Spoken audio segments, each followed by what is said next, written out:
Explosion de raffineries en Europe, nouvelles sanctions américaines contre le pétrole russe. Depuis l'annonce de l'annulation de la rencontre Trump-Poutine à Budapest, les esprits s'échauffent, laissant entrevoir une intensification du conflit Russie-Occident. Nicolas de Lamberterie. L'alternance entre le chaud et le froid continue encore et toujours dans le conflit en Ukraine et dans les relations Russie-Occident. Alors qu'en début de semaine, il était encore question de tenir un sommet Trump-Poutine à Budapest avant la fin du mois d'octobre 2025, ou au plus tard début novembre, désormais le sommet est annulé et les États-Unis ont pris diverses sanctions contre la Russie au sujet de ses exportations pétrolières. En parallèle, des incidents ont frappé plusieurs raffineries de pétrole en Europe centrale, toutes liées d'une façon ou d'une autre à la Russie, notamment la principale raffinerie de Hongrie, qui est le centre de toutes les critiques depuis plusieurs années, étant donné qu'elle raffine du pétrole directement importé de Russie par le biais de l'oléoduc Druzhba, qui relie la Russie à la Hongrie via l'Ukraine. Mardi vers midi, l'un des éléments de la raffinerie de la compagnie pétrolière hongroise MOL, située dans le centre de la Hongrie à Százhalombatta, a pris feu. Le feu a été assez rapidement maîtrisé, il n'y a pas eu de victimes et la société MOL a rapidement émis un communiqué annonçant que les réparations avaient déjà commencé et n'émettant aucune hypothèse quant aux causes du sinistre. Alors en temps normal, le commentaire le plus prévisible serait que ce sont des choses qui arrivent dans l'industrie pétrolière. Alors simplement, il y a un certain nombre de circonstances qui sont là pour nous rappeler que les temps que nous vivons actuellement ne sont pas vraiment normaux. L'une de ces circonstances, c'est que cette raffinerie de Százhalombatta est alimentée en pétrole brut par l'oléoduc Druzhba, donc d'époque soviétique, acheminant du pétrole russe en Hongrie,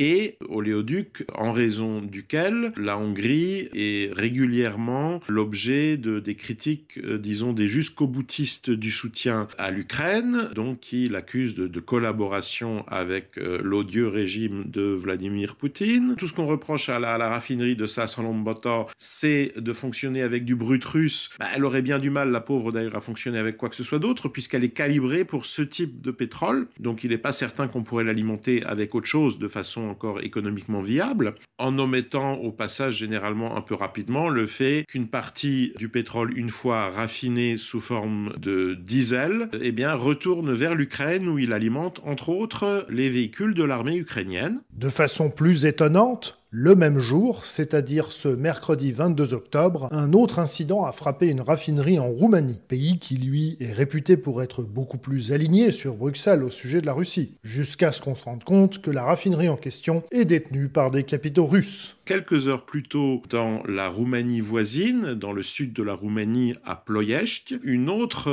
raffinerie a été le théâtre d'un sinistre. Donc là, en l'occurrence, c'est une explosion qui, celle-là, a fait un blessé grave et qui, très curieusement, n'a été commentée par personne sur place, ni le gouvernement roumain, ni la compagnie. Tout d'un coup, on découvre au passage qu'en réalité, elle fonctionne avec des capitaux russes. C'est assez intéressant, vous voyez, les russophobes, mais dont la phobie ne s'étend visiblement pas, en revanche, à l'argent des Russes. Ce qui fait que mercredi matin, dans toute la région, la paranoïa était déjà presque à son comble, donc avec des hypothèses fusant dans tous les sens, certains soupçonnant les services secrets ukrainiens de procéder à une campagne de sabotage, notamment en rapport avec le sommet de Budapest qu'on croyait à ce moment-là encore prévu dans à peu près 10 jours entre Trump et Poutine, d'autres accusant évidemment immédiatement la Russie d'organiser des attentats sous faux drapeau.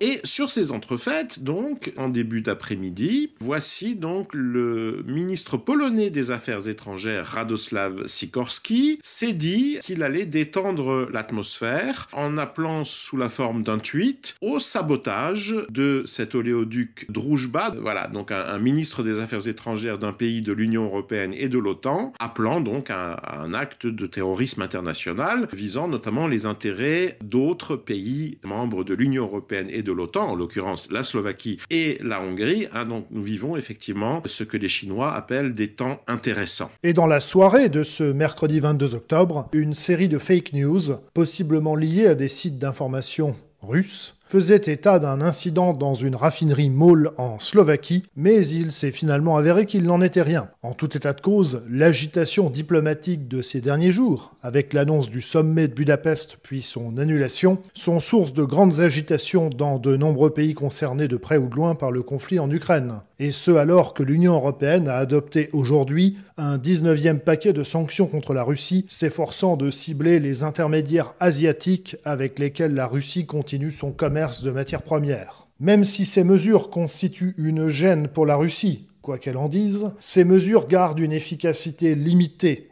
étant donné qu'elles ne ciblent pas l'ensemble des intermédiaires, en particulier la Turquie, membre de l'OTAN. Mais elles affaiblissent toujours un peu plus la rentabilité des économies européennes et le niveau de vie des Européens. Dès lors, l'Union européenne, qui se transforme peu à peu en eurogoulag pour prétendument combattre les régimes autoritaires, n'a plus que la réponse autoritaire pour tenir ses populations.